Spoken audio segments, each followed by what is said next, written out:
morning, Laguna Woods. It's another day, and you're wisely starting it off with inspiration for today. And I pray it's just that, inspiration for your day.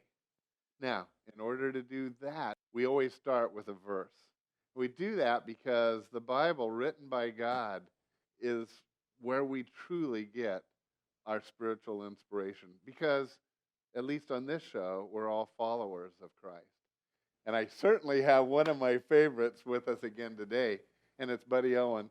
And is it Owen or Owens? There's an S. So you are Owens. plural. I am plural. Okay, yes. good. Uh-huh. I wasn't. I should know that. I've only known Buddy for about 15 years now. But happens anyway, all the time. Anyway, so Buddy Owens, and so Buddy is one of our teaching pastors here. He had a great verse for us yesterday, and I loved it so much I was going to use it again today. But Buddy, you say you have another verse you want to bless us with. Well, yeah. So another sort of life verse is from the book of Proverbs, chapter 4, verse 18. It says, "The path of the righteous is like the first gleam of dawn, shining ever brighter until the full light of day." So you think, because people want to know, well, what's the path? What's God's will? What am I supposed to do with my life? And so often people think they've missed it or they think it's too late. It says the path of the righteous is like the first gleam of dawn. You think, well, what does the first gleam of dawn look like? Now, for a guy like me who's not a morning guy, I have no idea. No, but you've read about Unless it. I stayed up all night. Yeah, I read about it. No, the first gleam of dawn is just a faint glow on the horizon. You know something's coming, but you haven't even seen the sun yet. There's just this glow. He says the path is like the first gleam of dawn, shining ever brighter until the full light of day, which means it takes a lifetime to really see what that pathway is. And usually it's in hindsight as you look back and you can see how God has led you certain steps. And as you also can see new illumination, new light, day by day, step by step as you move forward into it. And I found that to be true in my own life, in seeing where I am today, having no idea I was going to be here, all those years ago. I laugh because I say the same thing. I don't understand how I got here. And you're just following the steps that God reveals as day by day that sun becomes brighter and brighter until the full light of day. And of course, sometimes I still feel like I'm living in the dark. But I'm seeing more. Yeah. The older you get, the more you see, the more you can say, now I can see why this happened. I can see how all of these pieces fit together. And the picture starts to emerge of what God had in mind all along. It's so true. Yeah. And that's one of the blessings of getting more senior. Because and we were even talking about some advice that because most of our audience are seniors, not all. Yeah. Some of the YouTube people are younger, but was there something you wanted to share? Well, what's on your heart? Well, in thinking about, because I'm 61, so I'm on the low side of senior. You are. But I really love being in my 60s. You know how some people, they just fear when they hit 50. They go into this midlife crisis and they freak out. I loved turning 50 because I felt like I was finally old enough to have something worth saying, And now in my 60s, what I love so much about what I do here at Saddleback, I mean, the teaching is wonderful, and I like to do that. But actually, my favorite part is the mentoring of our younger staff.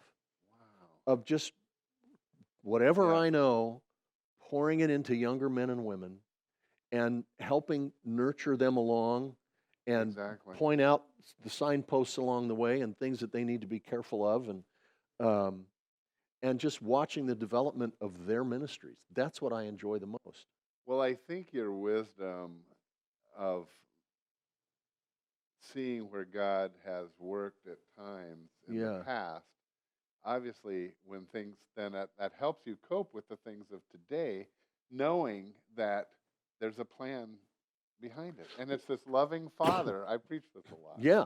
Well, and there is a plan behind everybody else. It's not just the plan for me. One of the great questions that I love to ask myself and other people came from a man named Howard Hendricks, who was a professor at Dallas Theological Seminary. And he's a great teacher on mentoring.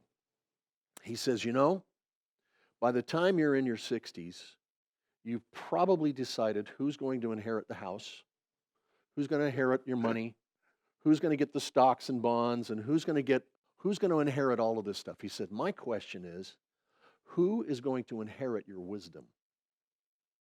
And that's a question every one of us, every person in the audience, everyone watching, has to answer that question, because I have wisdom.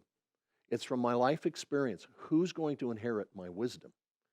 And that's why I love the mentoring part of what I get to do for our staff, is just say, okay, I'm just going to pour into people and see who's going to take advantage of it and do something with it. That is so needed, Laguna Woods. Think in terms of finding ways that you can share your wisdom with your kids, but maybe even more so your grandchildren. Yes. Who are a little maybe more open. Yes. Mine just gave me a little book on like questions, 365 questions about what I have learned in life. Wow. On different topics. That's a great idea. Encouraged to write one a day. Yeah. And then give it back. Yes.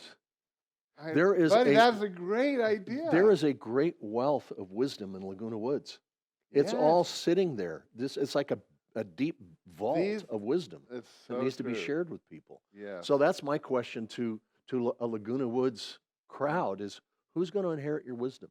Who are you giving it to? It's like sowing seeds, and some of those seeds, you'll never see the fruit of it on this side.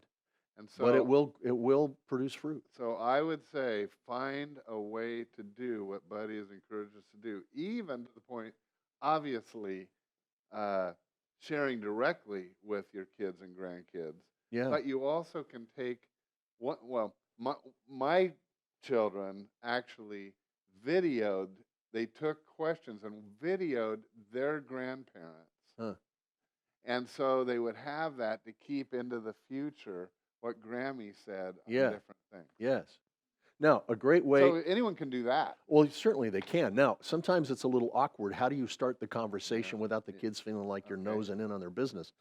So one of the things you can do, and I actually do this often with people, if you text at all, is you send them a 4-word text. It's only 4 words. Okay. Praying for you today. That's all you have to say. Praying for you today. So you don't say, how should I? No, just say, praying for you today. And it's amazing how often someone will write back and say, how did you know? Oh, this is what's going on. Oh, can you pray about this? Now you have an open door to share your wisdom. And instead of just bringing it to somebody, it's an answer to a need that they have brought up to you, all because you said, I'm praying for you today. And no one resents that. No. No, don't pray for me. No, not even an atheist. If you tell an atheist, I'm going to pray for you, they say, well, if you believe in that stuff, then you can pray this and this and this. And, they won't ever say no. It's amazing. Yeah, I'm covering my bases. And if you... buddy. Anybody who's desperate enough will appreciate prayer no matter what they believe. So we're almost out of time. Okay. We've talked about your teaching here, but I know you have a writing role also.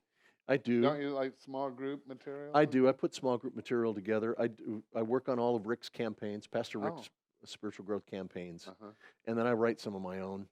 Actually, just finished taping a new small group study of my own called God Encounters, and there'll be several volumes of it. It's just unpacking the encounters people had with Jesus in the New Testament, and then there also will be some from the Old Testament. Wow. Yeah. I can't wait to do that. Well, good. I mean, it'll be available for Saddleback. It'll be available within the next month and a half. Yeah. I'm going to talk to my small groups pastor who. Yes.